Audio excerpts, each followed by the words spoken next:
በዋጋ ተገዝታችኋል አለ። በብር አይደለም፣ በወርቅ አይደለም፣ በከበረ ደሙ ነው የዋጀን።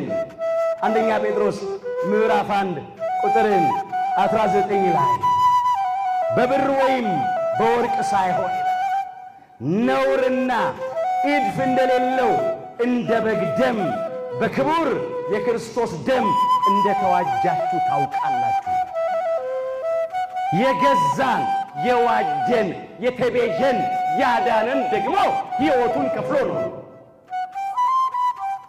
ቅዱስ ሥጋውን ቆርሶ ነው። ክቡር ደሙን አፍስሶ ነው።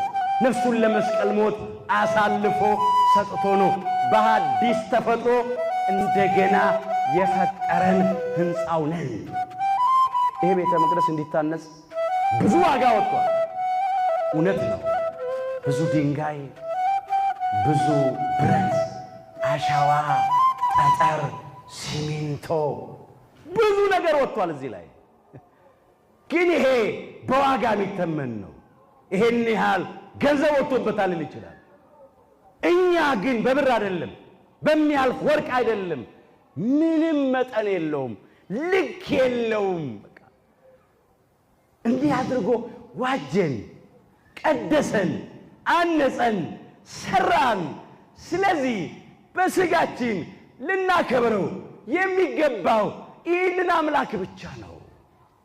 ለሱ ክብር ነው መኖር ያለብን። ኦሪት ዘሌዋውያን ምዕራፍ 20 ቁጥር 7 ላይ ሰውነታችሁን በሉ ቀድሱ ቅዱሳንም ሁኑ። ምናችሁን ቀድሱ? ሰውነታችሁን ቀድሱ።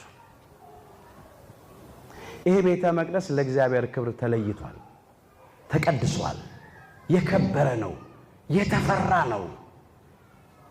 እግዚአብሔር በጸጋ የሚያድርበት፣ በመንፈሱ በረድኤቱ በበረከቱ የሚያድርበት ነው። የቃል ኪዳኑ ታቦት ያለበት ነው። መላእክት የሚወጡበት የሚወርዱበት ነው። ለአምልኮቱ የምንበረከክበት ነው። ለክብሩ የምንዘምርበት ነው።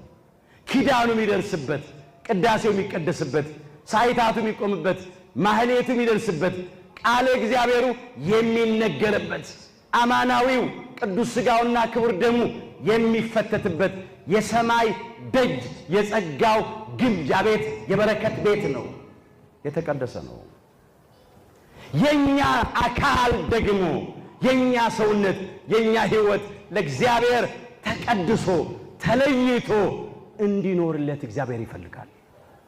ሰውነታችሁን ቀድሱ ቅዱሳንም ሁኑ ያለው ለዚህ ነው።